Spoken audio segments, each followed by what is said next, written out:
누가복음 14장 25절서부터 35절까지입니다.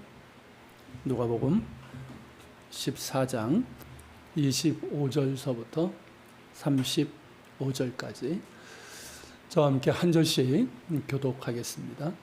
수많은 무리가 함께 갈새 예수께서 돌이키사 이르시되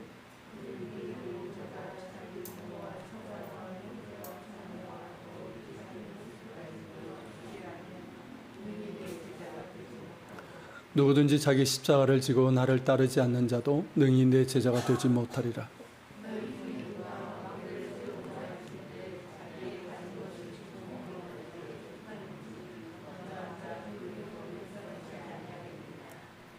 그렇지 아니하면 그 기초만 쌓고 능히 이루지 못하면 보는 자가 다 비웃어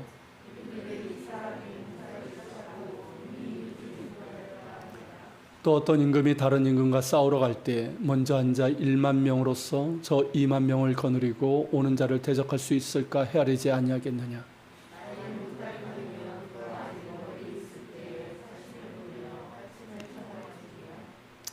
이와 같이 너희 중에 누구든지 자기의 모든 소유를 버리지 아니하면 능히 내 제자가 되지 못하리라.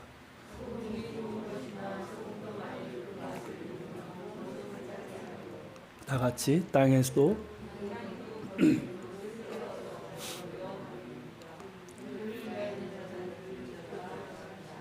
아멘. 네, 오늘 본문은 제자도에 대한 예수님의 말씀입니다.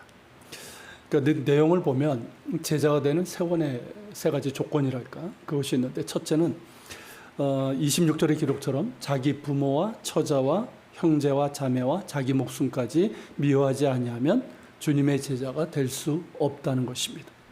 둘째는 27절로 누구든지 자기 십자가를 지고 주님을 따르지 않는 자도 능히 주님의 제자가 될 수 없다는 것이고, 세 번째는 33절인데 자기의 모든 소유를 버리지 아니하면 능히 주님의 제자가 될 수 없다는 것입니다. 어떻습니까?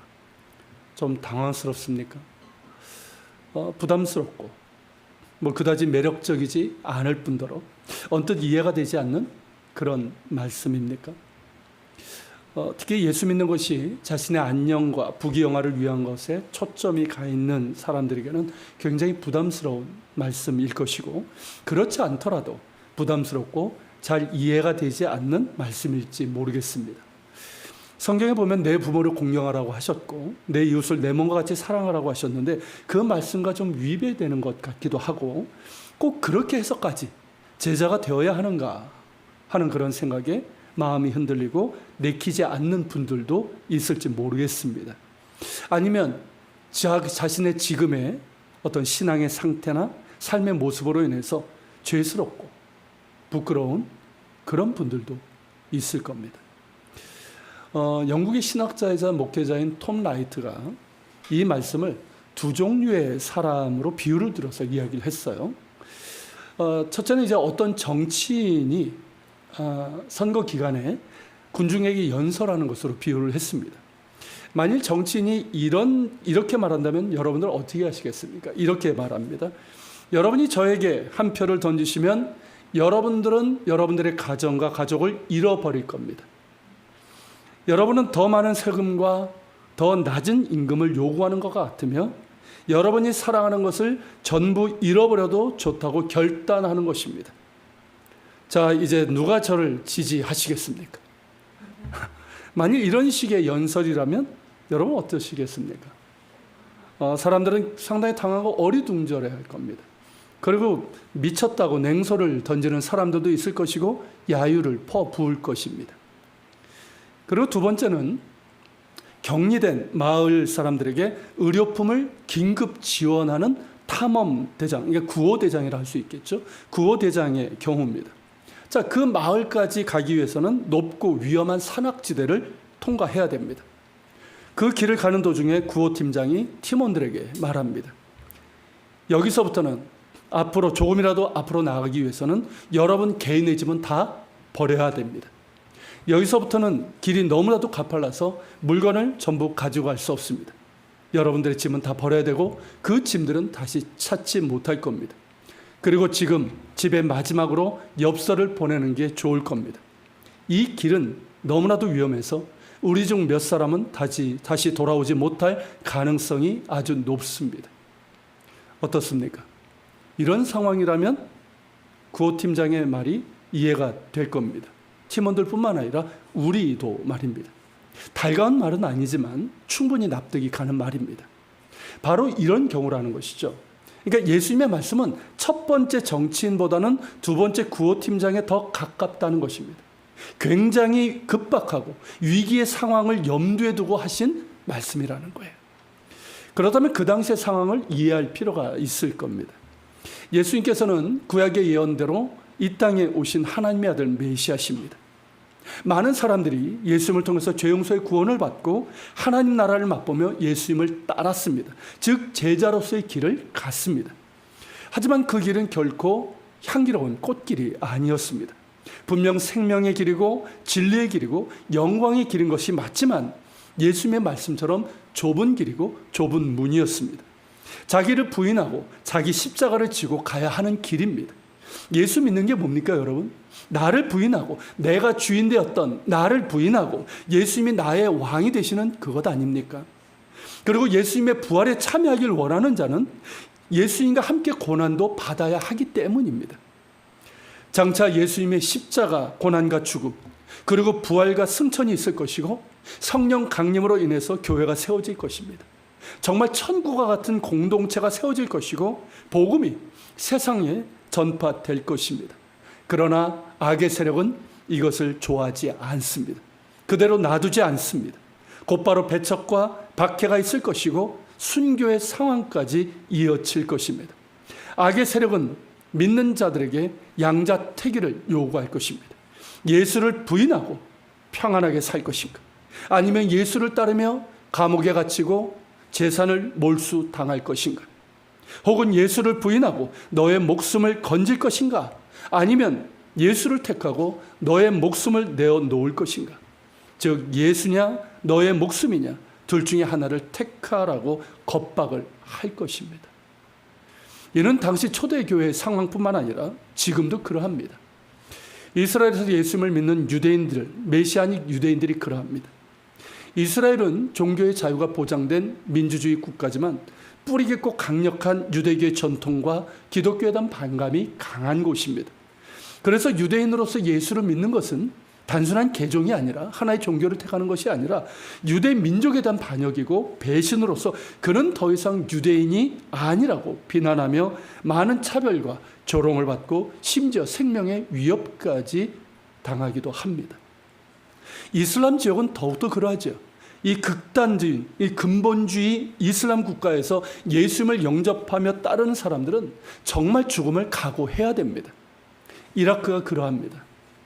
이라크의 후세인 정권이 붕괴된 후에 바그다드에 교회가 세워졌습니다. 근본주의 이슬람 국가지만 예수님을 만난 아랍 크리스찬들이 모여서 예배를 드렸습니다. 그런데 지금까지 여러 명의 목회자들이 테러로 목숨을 잃었습니다. 그럼에도 계속해서 목회자들이 자원하여 그 교회에 부임하여 그 교회를 지키며 목회를 하고 있습니다. 인도 역시 그러하고 중국도 그러하고 북한에 남아있는 소수의 지하 교인들 역시 엄청난 배척과 박해와 순교의 위험 가운데 신앙을 지켜가고 있습니다. 이런 상황에서 과연 어떤 사람이 예수님을 따르는 제자라고 할 수 있을까요? 예수님을 사랑하는 자입니다. 그 누구보다도 예수님을 사랑하는 자이고 그 무엇보다도 예수님을 사랑하는 자입니다. 바로 이것입니다. 26절에서 자기 부모와 처자와 형제와 자매와 자기 목숨까지 미워하지 아니하면 능히 내 제자가 되지 못하라고 하셨는데 이는 그들을 미워하라는 것이 아니라 그들보다 예수님을 더 사랑해야 한다는 뜻입니다. 예수님께서는 우리에게 십계명에 있는 것처럼 부모를 공경해야 함을 가르쳐 주셨습니다. 형제 자매를 사랑하며 내 이웃을 내 몸과 같이 사랑하라고 가르치셨고 친히 몸소 그 본을 보여주셨습니다. 그러므로 우리 성경의 번역처럼 미워하라는 것이 아니라 그들을 사랑하는 것이 예수님의 가르침이고 뜻입니다. 그렇다면 예수님께서 우리에게 요청하시는 것이 바로 이것입니다. 나를 사랑하느냐는 것입니다. 그들보다 나를 더 사랑하느냐 하는 바로 이것입니다.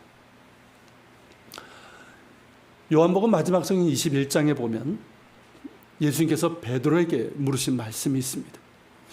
요한 아들 시몬아, 네가 이 사람들보다 나를 더 사랑하느냐? 베드로가 답합니다. 주님, 그러합니다. 내가 주님을 사랑하는 줄 주께서 아십니다. 예수님께서 이어 물으십니다. 요한 아들 시몬아, 네가 나를 사랑하느냐? 베드로가 같은 말로 대답합니다. 주님, 그러합니다. 내가 주님을 사랑하는 줄 주님께서 아십니다. 그러자 예수님께서 또다시 물으십니다. 요한 아들 시몬아, 네가 나를 사랑하느냐? 주님께서 3번씩이나 같은 질문을 하시죠. 베드로는 근심하여 대답합니다. 주님, 모든 것을 아시오매 내가 주님을 사랑하는 줄 주님께서 아십니다. 왜 예수님께서는 베드로에게 같은 질문을 3번이나 하셨을까요? 베드로가 말한 것처럼 그는 예수님을 사랑합니다. 결코 거짓이 아닙니다. 하지만 예수님의 말씀은 네가 이 사람들보다 나를 더 사랑하느냐 하는 것이고, 우리 성경에는 이 사람들이라고 되어 있지만 성경 원문으로는 이것들이라고 하는 이중적인 의미를 갖고 있습니다. 이 사람들이라고 할 때는 그의 부모, 처자, 그의 동료, 형제, 자매를 말하는 것이겠고, 이것들이라고 할 때는 베드로가 가지고 있는 어선, 집, 재산 등의 소유를 말하는 것입니다. 네가 이 사람들보다 나를 더 사랑하느냐? 네가 이것들보다 나를 더 사랑하느냐 하는 것이 예수님의 질문입니다. 우리가 아는 것처럼 베드로는 예수님을 3번이나 부인했습니다. 처음에는 그냥 모른다고 했다가 나중에는 예수님을 저주하면서 내가 그를 정녕 모른다라고 그렇게 부인을 했습니다. 베드로는 분명 예수님을 사랑했습니다. 거짓이 아닙니다. 하지만 모든 것 중에 가장 사랑하지는 못했습니다. 예수님을 사랑했지만 자기 목숨보다 더 사랑하지는 못했습니다. 그런 가닥에 예수님을 3번이나 부인하고 저주하면서 부인했습니다. 그러게 물으신 겁니다. 네가 이 사람들보다 나를 더 사랑하느냐? 네가 이것들보다 나를 더 사랑하느냐? 베드로가 만일 이전과 같다면, 그리고 지금과 같다면 그는 또다시 예수님을 부인할 것이고, 결코 예수님의 양을 치는 제자 사도로서의 사명도 감당할 수 없고 예수님을 따르는 제자로서의 길도 갈 수 없습니다. 그러게 물으시는 겁니다. 네가 이 사람들보다 나를 더 사랑하느냐? 네가 이것들보다 나를 더 사랑하느냐? 그리고 이 질문을 통해서 예수님께서는 베드로를 사랑하심을 보여주셨습니다. 다른 누구보다도, 다른 어떤 것보다 나는 너를 더 사랑한다고 말입니다. 너는 나를 부인했지만 나는 너를 여전히 사랑하고 있고, 나는 여전히 너를 믿고 있다고. 너를 사랑하여 나의 목숨을 버렸더라고. 그렇게 말씀하고 계십니다.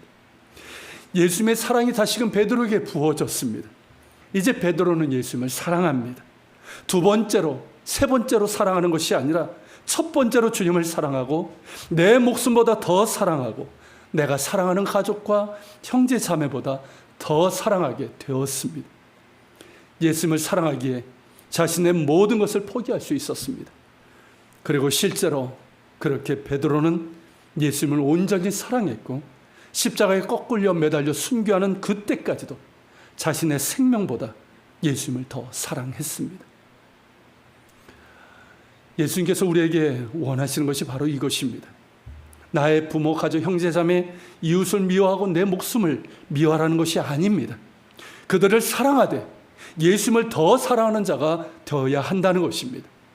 나의 사람들을 사랑하고 내 목숨처럼 사랑하지만 예수님을 더 사랑하는 자, 그가 바로 예수님의 제자라 할 수 있는 사람이라는 말씀입니다. 소유도 그러합니다. 초대교회 제자들도 재산을 소유했습니다. 그 소유를 당장 버리지 않았습니다. 그 재산을 포기해야 된다는 어떤 압박을 느끼지도 않았습니다. 하지만 그들은 주님을 위하여 드려야 할 때는 기꺼이 드렸습니다. 주님을 따르기 위해서라면 기꺼이 포기했습니다. 자신의 소유를 사랑한 나머지 죄를 짓고 주님을 부인하지 않았습니다. 결국 33절에 자기의 모든 소유를 버리지 않으면 능히 내 제자가 되지 못하리라는 이 말씀은 어디에 우리의 마음이 가 있느냐 하는 거예요. 어디에 우리의 마음이 있으며 주님을 위하여 준비되어 있는가 하는 이 질문입니다. 주님보다 재물을 더 사랑하는 자는 주님을 따를 수 없습니다. 믿는다고는 할 수 있지만 주님을 따르는 제자의 길을 갈 수 없습니다. 주님을 사랑하는 자, 자신의 소유보다 주님을 더 사랑하는 자만이 주님을 따를 수 있고 주님을 위하여 준비된 자입니다.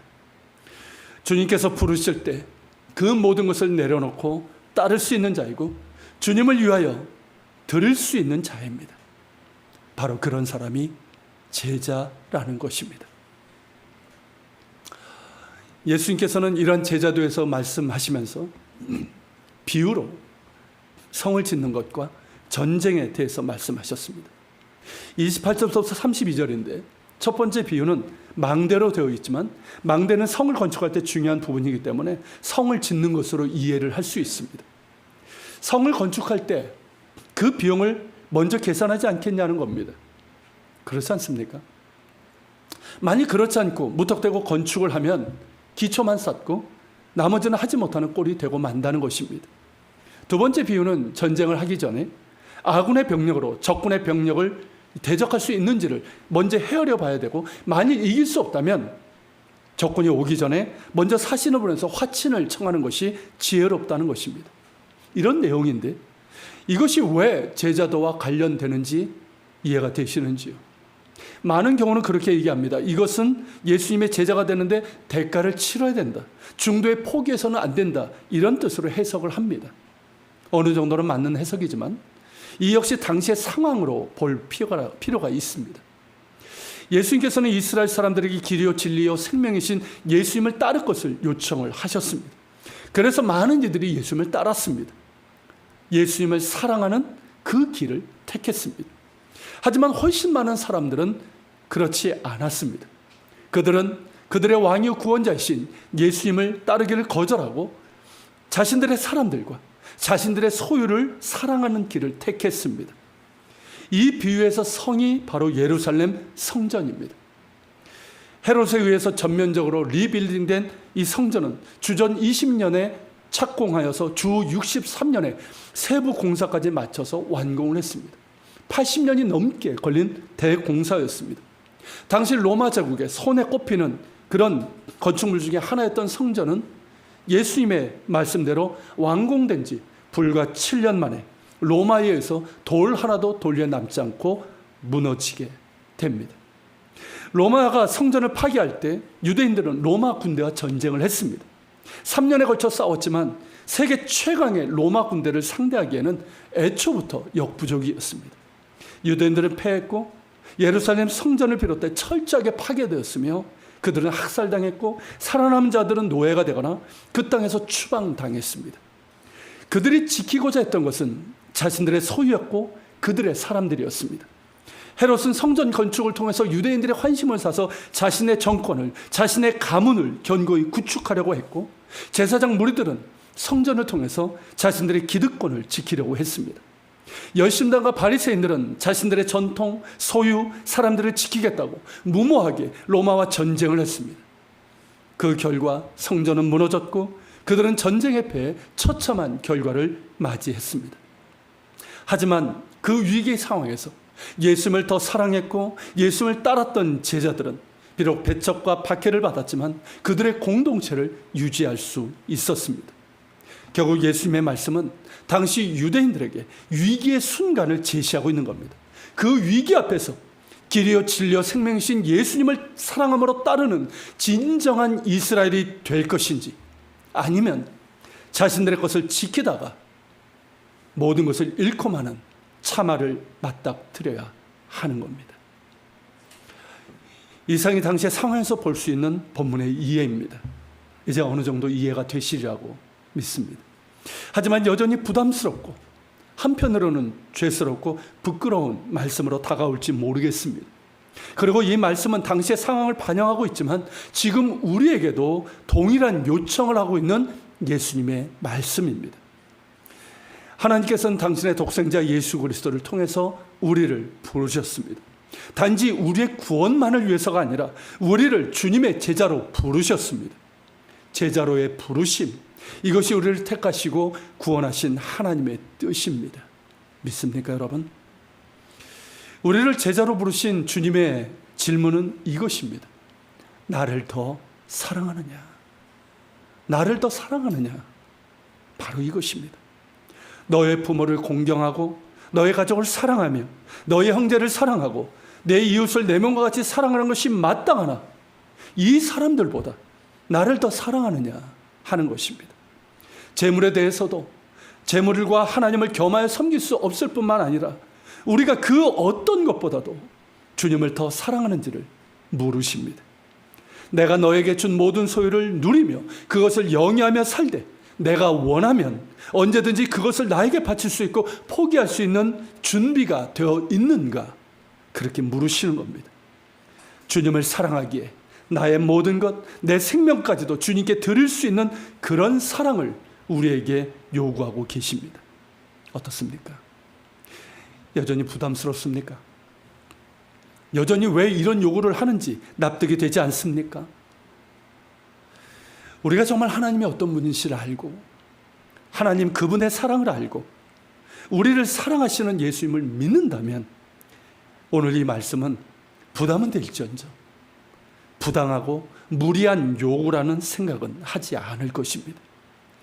주님은 충분히 우리의 전적인 사랑을 원하실 자격이 있으십니다. 우리가 그 무엇보다도 그 누구보다도 사랑하고 더 사랑할 충분한 자격과 권리가 있으십니다. 그리고 주님을 더 사랑하는 자가 가족과 이웃도 제대로 사랑할 수 있습니다. 주님의 사랑을 알고 주님을 최우선적으로 사랑하고 온전히 사랑하는 자가 자신의 부모와 가족과 형제 자매와 이웃을 제대로 사랑할 수 있습니다. 여러분, 어떤 사람이 부모를 정말 제대로 사랑할 수 있을까요? 다 그런 건 아니지만 거의 대부분의 사람들이 사실은 부모로부터 받은 상처가 있습니다. 어떤 경우에 그 상처를 치유하고 부모를 이해하고 정말 사랑할 수 있을까요? 하나님의 사랑을 만난 사람이에요. 하나님을 더 사랑하는 사람이에요. 저의 경우도 저희 아버지를 마음으로 이해하고 사랑하게 된 때는 예수님을 뜨겁게 만난 이유였습니다. 예수님의 사랑을 알고 나서 그리고 제가 예수님을 사랑하니까 아버지가 이해되고 또 긍휼히 여기며 사랑하는 마음이 생겼습니다. 그로 인해서 아버지 구원을 위해서 7년간 기도를 했습니다. 그리고 하나님의 은혜로 아버지는 교회를 다니게 되었고 세례를 받으셨고 그렇게 구원받아 신앙생활하시다가 천국에 가셨습니다. 가족 사랑도 그러합니다. 부부관계 참 쉽지 않죠. 근데 여러분, 우리가 배우자를 정말 사랑하고 이해할 수 있는 그 방법이 어디 있을까요? 주님을 사랑할 때 가능합니다. 저희도 부부도 그러합니다. 여러분들은 안 그런 것 같지만 제가 이스라엘에서 목회할 때는 우리 청년들 잠깐 있다가 가니까 우리 부부는 싸우지 않는 걸로 알고 있더라고요. 저희 부부도 부부 싸움을 했습니다. 그때는 이제 좀 자주 싸운 적도 있었어요. 그러니까 서로 자기 주장을 하다 보니까 그런 거죠. 그렇지만 우리 부부는 서로에게 다가가고 이해하고 사랑하는 법을 배웠고 지금도 배워가고 있습니다. 앞으로도 계속 배워나가야 할 것입니다. 그것은 주님의 사랑으로 인해 가능했습니다. 우리 부부는 하나님 앞에 엎드렸습니다.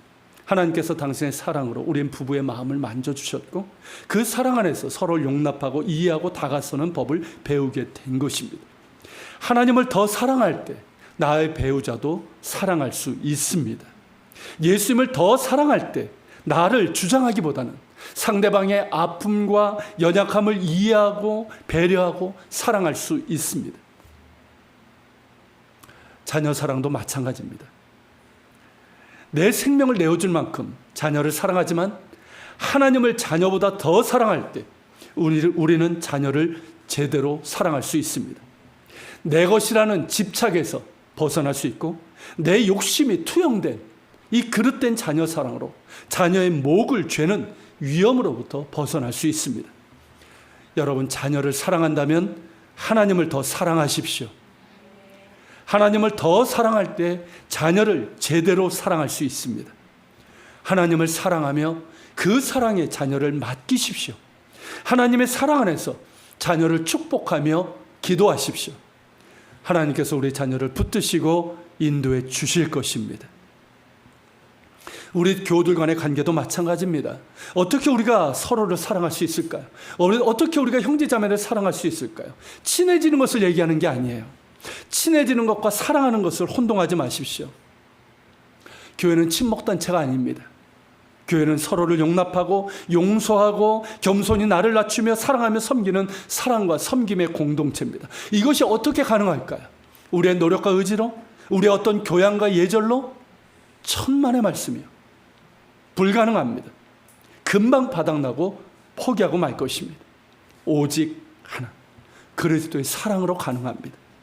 주님의 십자가의 사랑으로만 가능합니다. 주님의 사랑을 알고 우리가 주님을 사랑할 때 비로소 가능합니다. 우리가 형제자매를 사랑하는 이유가 뭡니까? 우리 한 사람 한 사람이 하나님께서 사랑하시는 하나님의 자녀이고 이 사람을 위해서 예수님께서 십자가에서 피 흘려 죽으셨기 때문입니다. 그 사랑을 알고 우리가 주님을 사랑할 때 우리는 비로소 서로를 용납할 수 있고 상처를 받아도 용서할 수 있고 주님 닮은 사랑과 섬김으로 서로를 존중하고 배려하고 사랑하는 가운데 성령이 하나 되게 하신 것을 힘써 지켜나갈 수 있습니다. 하나님을 사랑하십시오. 서로의 관계가 힘들다면 더욱 하나님을 사랑하십시오. 하나님의 사랑의 눈으로 형제 자매를 보시고 그 사랑을 위하여 서로 사랑하십시오. 우리가 사랑하는 이유는 하나님 사랑을 위해서입니다. 그 사랑을 위해서 서로 사랑하십시오. 우리가 사랑하는 그곳에 하나님께서 계십니다. 자기 사랑도 마찬가지예요. 오늘날 세상은 우리에게 뭐라고 얘기합니까? 너 자신을 사랑하라. 네가 최고다. 그렇게 광고하지만 말 그대로 뭡니까? 그건 광고예요. 상품을 많이 팔기 위한 광고일 뿐 실제로는 어떻습니까? 내 몸을 사랑하는 것조차 제대로 하지 못하고 있는 것이 오늘날 현대인들의 모습 아닙니까? 사람들은 자신을 사랑하는 것이 무엇인지 모릅니다. 그러다 보니까 탐욕과 허영으로 치장을 하고 교만과 자기 과시, 그 반대로는 어떻습니까? 자기 연민, 자멸감, 자기 멸시, 자포자기로 자기의 마음과 몸을 병들게 하고 해롭게 합니다. 채워지지 않으니까 방황을 하고 오직 하나님만이 채울 수 있음에도 불구하고 다른 것들에서 찾으려는 헛된 노력들과 방황으로 세월을 허비하고 있습니다. 하나님의 사랑 안에 있을 때 우리는 비로소 자신을 사랑할 수 있습니다.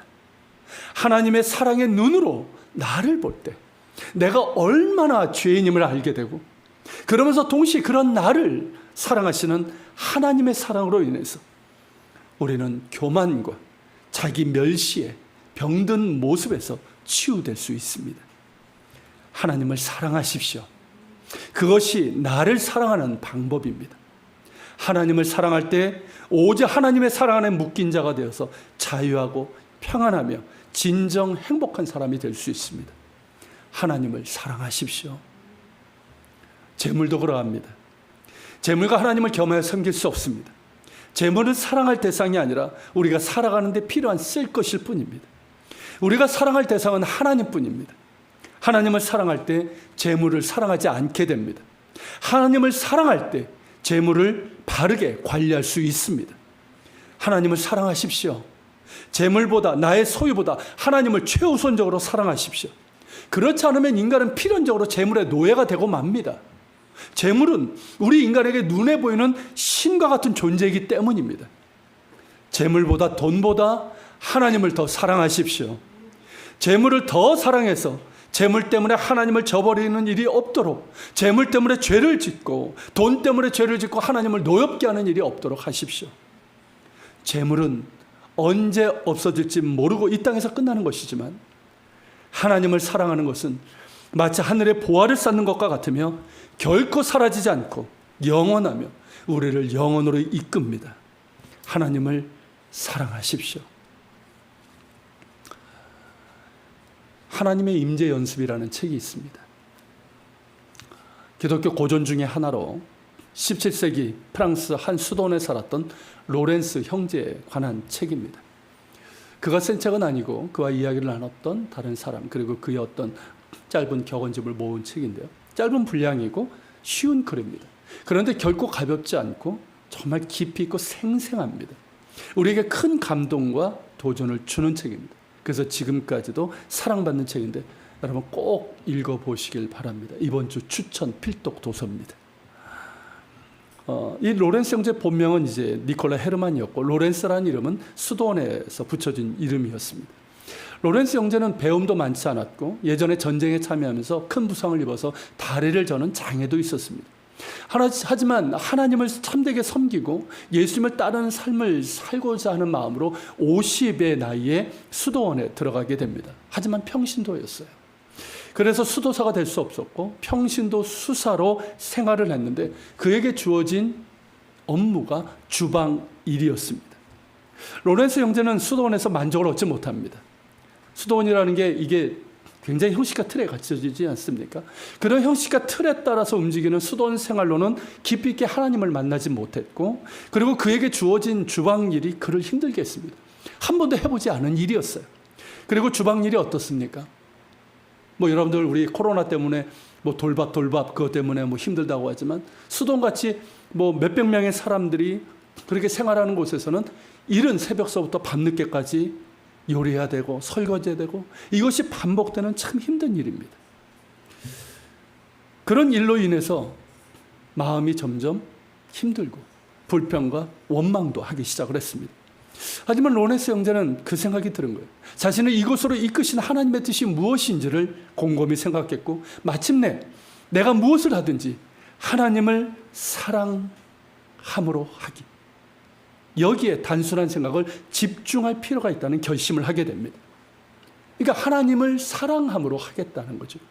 이 결심이 그의 삶을 바꾸게 됩니다. 그는 정해진 기도 시간 외에 일상의 삶에서 하나님을 사랑하는 삶을 살게 됩니다. 무슨 일을 하든지 하나님을 사랑하는 것이고 하나님 사랑으로 하는 것이었습니다. 그러기 위해서 그는 늘 하나님을 기억하고 하나님을 생각을 했습니다. 기도 시간 그때가 아니라 일상의 삶에서 감자를 까고 설거지를 하는 그 순간순간에 하나님을 기억하고 하나님을 생각을 했습니다. 그렇게 하나님을 기억하며 생각을 했습니다. 자신의 생각과 행동에서 하나님을 노엽게 하는 일은 하지 않으려고 했고 하나님이 기뻐하시는 생각과 행동을 하려고 노력을 했습니다. 다른 모든 일에서 그랬습니다. 사람들을 만날 때, 대화를 할 때도 하나님을 기억하고 생각을 하면서 했습니다. 하나님 사랑을 위해서 했습니다. 모든 일을 그렇게 하나님 사랑을 위해서 했습니다. 심지어 바닥에서 지푸라기 하나를 집어드는 일조차도 하나님의 사랑으로 행했습니다. 그리고 자신에게 주어진 그 일들을 감당했을 때 일을 마친 후 무릎을 꿇고 감사 기도를 드렸고, 잘 해내지 못했을 때는 무릎을 꿇고 하나님께 회개하며 긍휼과 도우심을 구했습니다. 그러다 보니까 주방에서 요리하고 설거지하는 그 일이 즐거워졌고 그 자체가 하나님의 임재 가운데 있는 것이 되었습니다. 그가 주방에서 설거지하는 그 모습을 본 어떤 사람이 그 기록을 남겼습니다. 이렇게 기록을 남겼어요. 로렌스 형제가 주방에서 그릇을 닦고 있는 모습을 보면 마치 사제가 성찬식을 준비하는 엄숙함과 경건함이 느껴진다. 그는 경건함으로 엄숙함으로 정성을 다하여 그릇 하나하나를 닦고 있었다. 그리고 주어진 모든 임무를 마치고 부엌에서 무릎을 꿇고 있는 로렌스 형제의 모습을 보았을 때 우리는 거기서 하나님의 임재를 볼 수 있었다. 설거지 가운데 하나님의 임재를 누렸던 사람의 이야기입니다. 그렇게 해서 로렌스 형제는 일상의 일들을 하나님 사랑을 위해서 했고 그 중간중간마다 자신의 마음 깊은 곳에서부터 하나님을 경배하며 찬양하는 예배를 드렸어요. 그는 주어진 시간에 예배하는 것보다도 오히려 일상의 순간순간마다 자기 마음 깊은 곳에서부터 드리는 은밀한 예배를 훨씬 더 자주 드렸고 좋아했습니다. 로렌스 형제가 마음 깊은 곳에서 늘상 하나님을 예배하면서 고백했던 것이 바로 이것이었다고 합니다. 제 마음에 정말 와닿는 말이었는데 한번 들어보십시오. 나의 하나님, 나는 전적으로 당신의 것입니다. 오 사랑의 하나님, 제가 온 마음으로 당신을 사랑하나이다. 제 마음이 당신을 닮게 하옵소서. 이 고백을 일상의 일을 하면서 순간순간 마음 깊은 곳에서부터 그렇게 하나님께 고백하며 하나님을 예배하는 삶을 살았다는 것이죠. 그렇게 일상에서 하나님을 생각하고 기억하면서 예배했고 자신의 마음이 다시 세상으로 되돌아가 배회하지 않도록 늘 하나님을 생각을 했습니다. 오직 하나님께만 그의 마음이 고정되고 의지적으로 복종하고 하나님께 거하려고 노력하는 삶을 살았습니다. 그로 인해서 로렌스 형제는 하나님의 임재 가운데 있는 삶을 살았고 그가 배움이 적고 그저 평신도 수사임에도 불구하고 많은 사람들이 그를 통해서 하나님의 임재를 보았고 그래서 많은 사람들, 그것도 많은 성직자들과 수도 원장까지 찾아와서 가르침을 받았고 지금까지 수많은 사람들에게 감동과 교훈을 주고 있습니다. 그가 말합니다. 우리의 유일한 의무는 하나님을 사랑하는 것이며 하나님 안에서 기뻐하는 것입니다. 하나님을 사랑하면서 쓰지 않는 하루는 잃어버린 날로 간주하십시오. 우리의 유일한 의무는 하나님을 사랑하는 것이며 하나님을 사랑할 때 하나님의 임재 가운데 살 수 있습니다. 그러므로 하나님의 임재 가운데 사는 것이 우리 그리스도인들의 당연한 의무, 삶이 되어야 되고 그것은 결코 어려운 것이 아니라 오히려 쉬운 것이라고 우리에게 말하고 있습니다. 하나면 된다는 거예요. 우리가 우리의 마음이 하나님을 사랑하기로 결심하면 된다는 거죠. 그 결심을 하면 정말 내가 내 마음을 다해서 하나님을 사랑하기로 결심하고 그리고 기도하고 예배하는 시간뿐만 아니라 내 일상의 삶에서 하나님을 순간순간마다 하나님을 기억하고 하나님을 생각하고자 하는 그 의지, 그 노력만 있으면 된다는 거예요. 그렇지 않습니까? 우리도 하나님을 사랑하지 않습니까? 하나님을 생각해요. 그러나 우리의 일상의 삶에서 얼마나 하나님을 기억합니까? 얼마나 하나님을 생각합니까? 그리고 우리가 일을 할 때 정말 하나님 사랑을 위해서 하고 있습니까? 그러지 못하잖아요. 그런 우리에게 말하는 거예요. 하나님을 사랑하는 것을 결심하라는 거예요. 그리고 예배 시간에만, 기도 시간에만 하나님을 생각하지 말고 일상의 순간순간마다 하나님을 생각하고 그분을 기억하고 내가 하는 모든 일, 하찮은 일, 하나님 우리에게 대단한 일을 원하는 게 아니라는 거예요. 함께 하길 원하신다는 거죠. 그렇게 나의 작은 일, 하찮은 일, 내가 싫어하는 일조차도 하나님 사랑을 위하여 하는 그 의지를 가지고 노력하라는 거죠. 그러면서 하나님을 믿으라는 거예요. 하나님의 살아계심과 하나님의 사랑을 믿으라는 거예요. 이것이 처음에는 쉽지 않을지 모르지만 그런 결심을 하고 믿음과 의지를 가지고 노력하고 연습하다 보면 그것이 거룩한 습관이 되어서 하나님의 임재 가운데 살게 된다는 것입니다. 그래서 이 책 제목이 하나님의 임재 연습이에요. 하나님의 임재 가운데 우리가 살아갈 수 있도록 연습해야 된다는 것이죠. 꼭 읽어보시길 바랍니다. 저의 좀 솔직한 고백을 하고 말씀을 마치려고 하는데 제가 솔직한 고백하는 거 이렇게 불쾌하지 않으시죠? 제가 사실 오늘 이 본문 말씀 설교를 두고 좀 힘들었습니다. 뭐 부담되는 말씀이어서가 아니라 저의 모습 때문이었습니다. 저를 제자로 부르셨음을 저는 알고 주님을 따르는 제자가 되기를 또 소망하고 있지만 근래 저의 모습은 주님을 온전히 따르는 제자의 모습과는 거리가 있었습니다. 계속 이어지는 개척교회 상황도 그렇고 또 코로나 상황이 길어지면서 그러했습니다. 처음에는 이제 주일 예배와 새벽 기도 외에는 할 수 없으니까 뭐 안식년 아닌 안식년이네 그렇게 생각을 했는데 이게 계속 길어지다 보니까 오히려 더 지치고 힘들게 하는 부분이 있어요. 그리고 코로나 상황으로 현장 예배에 한계가 있지만 우리 교우들 한 분 한 분을 기도하고 생각할 때 마음에 큰 부담과 답답함과 안타까움이 있는 것도 사실입니다. 온라인 예배로 드리면 좋겠는데 그것조차도 참여하지 않는 분들이 있는 것 같아서 코로나 상황이 예배와 멀어지고 하나님과의 관계에서도 멀어질까 하는 그런 마음의 큰 안타까움과 답답함도 있었습니다. 물론 감사한 것도 있습니다. 어려운 상황에서 하나님께서 여기저기에서 도움의 손길도 공급해 주셨고 또 우리 교우들도 같은 마음으로 기도하고 한 분 한 분 또 예배에 참여하며 같이 갈 수 있어서 감사하고 있습니다. 그럼에도 제 마음의 평안이 많이 흐트러졌고 또 한편으로는 무기력해지는 저의 모습도 볼 수 있었습니다. 이런 저의 모습이 정말 주님을 사랑하는 제자의 길을 제대로 가고 있는 것인가 하는 그런 죄스러움과 자책으로 인해서 오늘 본문 이 설교 말씀을 하기가 쉽지 않았던 것이 사실입니다. 그래서 2주간 제가 요한복음의 말씀을 전했습니다. 근데 그 말씀으로 은혜를 많이 받으시더라고요.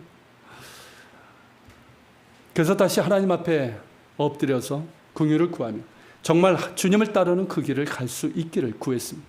그러던 중에 조금 전에 소개했던 로렌스 형제의 하나님의 임재 연습이라는 책을 읽게 됐습니다. 예전에 읽은 책인데 다시금 읽게 되었습니다. 하나님께 자신을 온전히 드리고 전적으로 하나님을 사랑하며 하나님의 임재 가운데 살았던 로렌스 형제를 보면서 저 자신을 보았어요. 그 책에 있는 내용들이 마치 하나님께서 저에게 말씀하시는 것 같고 그 책에서 말하는 것처럼 살아가려고 노력하고 있습니다. 말씀을 준비하고 기도하는 시간 내에 하나님을 생각하고 기억하려고 하고 있습니다. 저의 일상의 일에서도 반복되는 일에서도 또 운전할 때 정말 주님 많이 생각해야 되는 거 아시죠?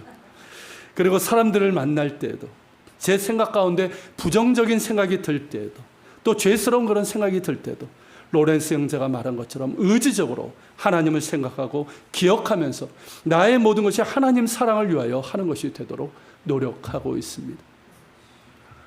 어젯밤에 빵을 구우면서도 하나님 사랑을 위하여 그렇게 빵을 구웠습니다. 잠시 제 마음에 부정한 그런 생각이 들면 속으로 주님 생각, 주님 사랑 이런 말을 저 자신에게 하고 있습니다. 하나님을 노엽게 하는 일을 하지 않기 위해서 여전히 하나님을 생각하고 있습니다. 어떤 일로 좀 마음이 힘들고 짜증나고 화가 나려고 할 때도 주님 생각, 주님 사랑이라고 하면서 저 자신에게 말하려고 하고 있습니다. 때로는 하찮은 일, 별로 하고 싶지 않은 일을 할 때도 로렌스 형제가 그랬던 것처럼 하나님 사랑을 위하여 하는 것임을 저 자신에게 말하고 있습니다. 물론 뜻대로 되지 않을 때도 있습니다. 넘어지고 실패할 때도 있습니다. 하지만 로렌스 형제가 그랬던 것처럼 다시 하나님 앞에 나아가 다시금 나의 넘어짐과 실패에 대해서 고하고 나의 슬픔과 연약함을 고백하며 용서와 긍휼을 구하고 있습니다. 그때마다 하나님께서 사랑으로 품어주시고 붙들어 주심을 경험합니다. 그러면서 제 마음 가운데 평안이 점점 회복되고 주님을 사랑하는 제자의 길로 다시 길을 찾아가고 있습니다. 사랑하는 여러분, 주님을 그 누구보다 더 사랑하기로 결심하고 실제로도 그렇게 살아갑시다. 그 무엇보다도 주님을 더 사랑하기로 결심하고 실제로도 그렇게 살아갑시다. 하나님을 예배하고 하나님을 아는 지식 안에서 자라나고 하나님을 사랑하는 이것이 우리 인생의 최고의 목표로 삼고 실제로도 그렇게 살아갑시다. 그리스도의 장성한 분량에 이르도록 하나님의 사랑에서 온전함을 목표로 그렇게 나아갑시다. 로렌스 형제가 그러했고 제자들이 그러했고 수많은 믿음의 선지들이 그랬던 것처럼 우리도 예배와 말씀과 기도하는 시간은 물론이거니와 일상의 일들 가운데서도 하나님을 생각하고 그분을 기억하고 그분의 기뻐하시고 선하시고 온전하신 뜻이 무엇인지를 생각하며 살아갑시다. 우리의 생각과 행동과 우리의 모든 삶에서 하나님을 노엽게 하는 일을 하지 않도록 주의합시다.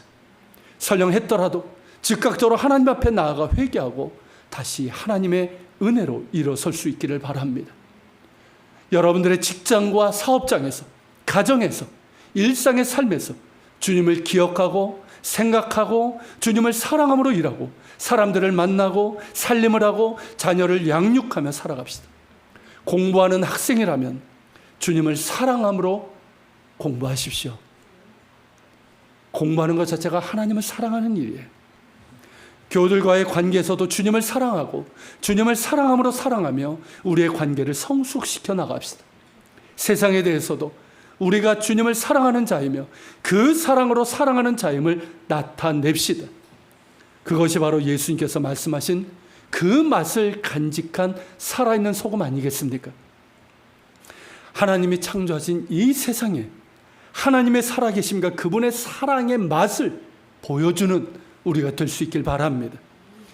예수님의 맛, 그 진리의 복음의 맛을, 그리고 예수 믿는 사람이 이런 것이고 하는 그 소금의 맛을 보여주는 우리가 되길 바랍니다.